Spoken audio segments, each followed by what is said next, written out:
It is yet another knockoff. A bunch of transforming vehicles that merge into one robot. And yes, this is an oversized knockoff. It's actually an oversized knockoff of the Japanese exclusive construction team or construction set of the Micromaster era, but they are much bigger. That's what he said. And I picked this up when I was down in Tennessee when flying back from Gallatin Comic-Con. My flight was delayed and I'm like, why don't we check out a toy store? And we did. And they had this, and I am sorry that I don't have the packaging because I had to remove the outer box in order to fit it into my suitcase.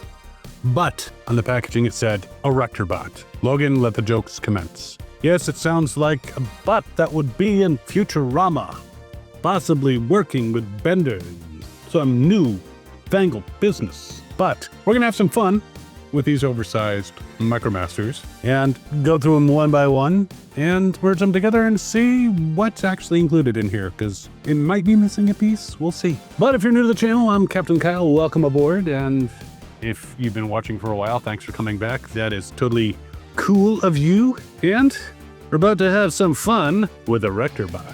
Be right back. So as you can see, there are 6 multicolored vehicles in this set.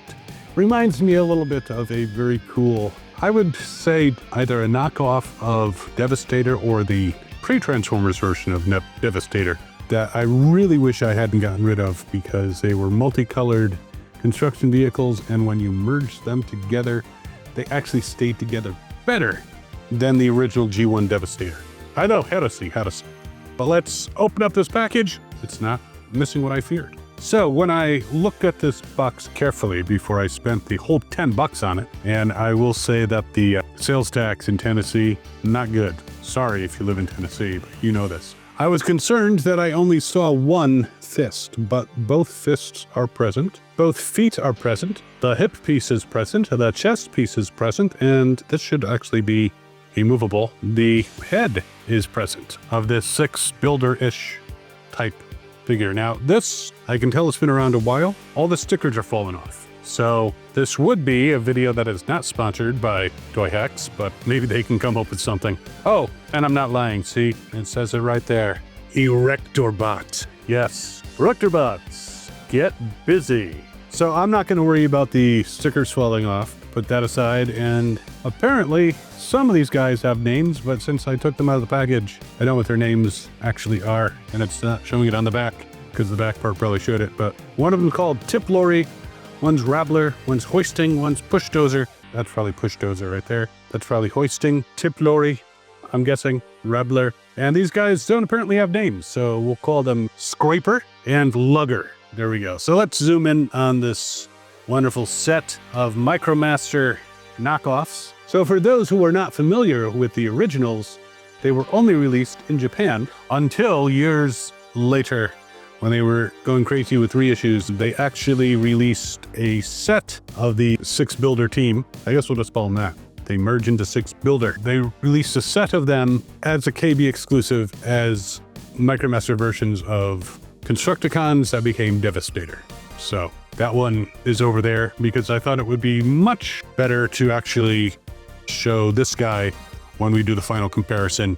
This is the Chase variant of the Sixbuilder, and it doesn't look as good as the KB one, but it is actually Japanese, so which these are based on. So yes, let's start out with Hoisting here. These are going to be very quick and easy transformations. A transformation that is very quick and easy, like many of the ones that I did. That is not true, actually, because it's been a while since I've been on a date. So the legs flip out, the arms come forward, and you can flip his hook up in the back.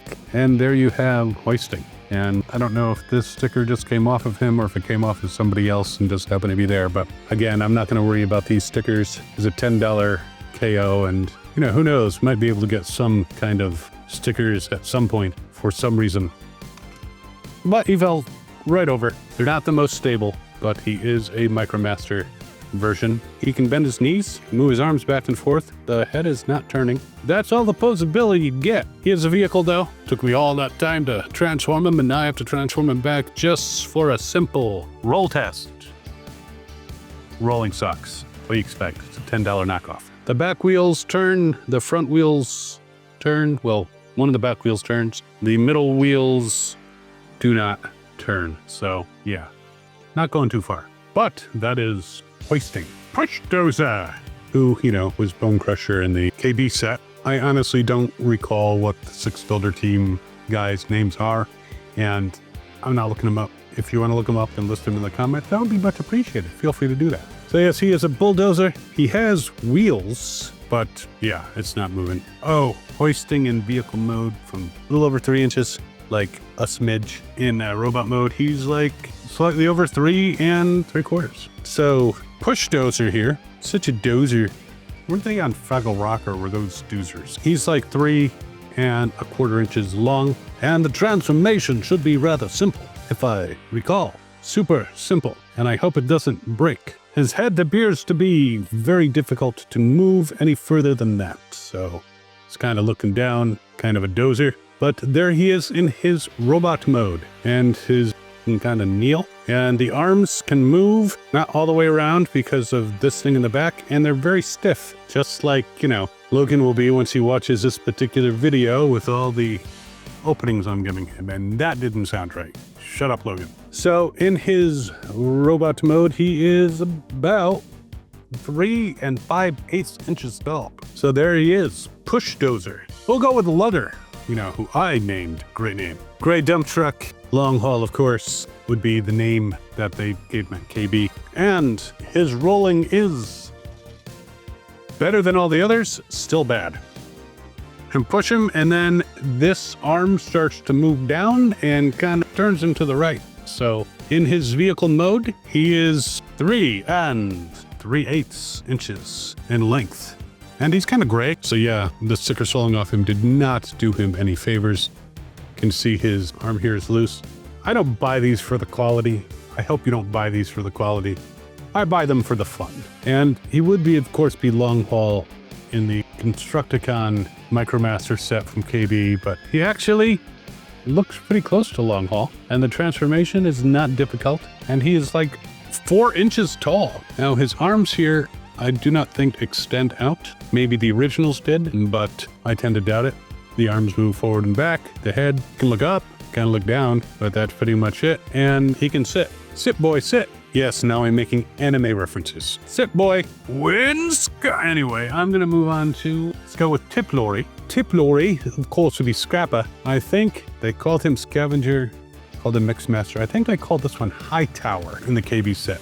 But anyway, the Tip Lorry, the lorry being a truck and him tipping, that's what I'm guessing, because otherwise, I don't know what a rabbler is. But you can see his shovel moves back and forth. He's got wheels, roll tests. Wow, this one actually works. Not the best, but it works. His length is 3 5/8 inches. And he is red. And Tip Lorry, just the tip. Why don't we do phrasing anymore? Transforms like so. Kind of reminds me of the Auto Roller, Auto Launcher, I think it was. But yes, his arms are a little constrained by these wheels, so they go forward and back slightly. The head can look up and it can look down, and that's pretty much it. And he can also kneel before Zod. Or he can sit. There you go. He's even got his own little back thing here, so he's lounging in the sun. And there you go. Tip Lorry. So if you know someone named Lorry, please don't tip them over. That's not nice. And here is Stormy to get right in the way. We're only 2/3 of the way done. Come on. What are you doing, you crazy cat? All right. Scavenger, aka Scraper. I'm going to call him Scraper. And he is 3 1/2 inches long. And as you can see, he can move his excavation shovel around. He is some kind of excavator. Can this turn? Yes, it turns. Turns all the way around, just like Calcula in that one episode of As the Circuits Sizzle. It's been a while since all my circuits. There we go. Anyway, this is a little bit loose. So is Logan. And yeah, so as I said, 3 1/2 inches in length. And if we flip these out, bring these up, he transforms very similarly to hoisting. And we'll put him on the turntable doom right next to the face. So, you know, you can be blocked. Here, we'll turn him like this. You're not being very helpful there, oncoming storm. Stormageddon. Okay, you move slightly out of the way. And now you're moving right in the way. Okay, that is also not super helpful. See what I put up with? My cat overlords. Stormbreak. So anyway, yes, 4 inches tall. Put him over with the others. We'll get to the Mixmaster slash, it's called Rabbler? I don't know what a Rabbler is. Hey, Stormy, they can't see around you. Look, they kind of can. All right, so maneuvered him. Can see the tail swishing back and forth, but this is Rabbler. Can't see the tail, it's because I zoomed in post. So he's actually got pretty good deco with the silver, but I don't see any stickers left on him. He is 3 and just about 3.5 inches long. Rolls like shite, but a decent looking cement truck. Now, to transform him, watch, this one will break and then I won't be able to put them all together. Bring out the hands, we'll bring, there he is. Very simple transformation, and now he got hit by a tail. What do you have against Rabbler? So, those are the 6, but wait, there's more, because we are going to merge them into Erectorbot, which you pretty much just put him back in his vehicle mode for most of them. So there are the legs. Apparently these remotes don't work very well through cats. You kind of attach the doozer like that, the doozer. You take the tilt lorry and you plug him in the front. Doesn't want to stay too well, but we'll get him in there. And another sticker fell off. But look at this guy, he's harmless. Hold on, you know what I mean. He's harmless. And there he is, the amazing Erectorbot. Yeah, he's got kind of this hump coming off his back. Posability, he can drop his chest, and his arms can move all the way around, and kind of, not quite all the way. His arms can move back and forth a little bit. His head can turn. It's not really supposed to, but it turns. And his chest falls right out, because for whatever reason, that hole, well, that post is a little too small for this hole. Logan can relate. So that's the best I can do, but it is Erectorbot in all his glory. And if I can hold him together, he is a whopping 9 3/4 inches tall. So very similar in scale to some of the G1 combiners. So my final verdict on this toy, it is a total piece of crap, but not as bad as some of the pieces of crap that I have bought over the years. Actually is a little bit better than some of the newer style in the same type of packaging. The older ones in the 2000s were much better. Now, the original Sixbuilder and his reissue is slightly shy of 6 3/4 inches, so you can see the scaling right there. And the eagle-eyed viewer will notice that my Bone Crusher or Bone Crusher analog is not there because he fell off over there, and I don't feel like getting him right now, because I just noticed. So that would mean effort, and I don't know that this particular knockoff deserves that kind of effort. But you get the idea. So, Erectorbot, if you spot him out in the wild, definitely pick him up. I will put a search link in the description so you can go to eBay and look to see if there's someone out there with an Erectorbot, because who doesn't want an Erectorbot? But it's a fun knockoff. Didn't cost a lot. If someone wants to charge you like 25, 30 bucks, I would not do it. If you spot it for like 10 bucks or whatever, yeah, I'd say it's worth about that. Unless you really must have it. And then, you know, if you really must have an Erectorbot, they make pills for that. So, enough of the bad jokes. It is fun, and if you're having fun, by all means, feel free to subscribe to the channel. And while you are mulling over this particular weirdly colored knockoff, you can actually check out a weirdly colored odd knockoff of Predaking in miniature right over here. And we will see you next time. As always, have fun and good hunting.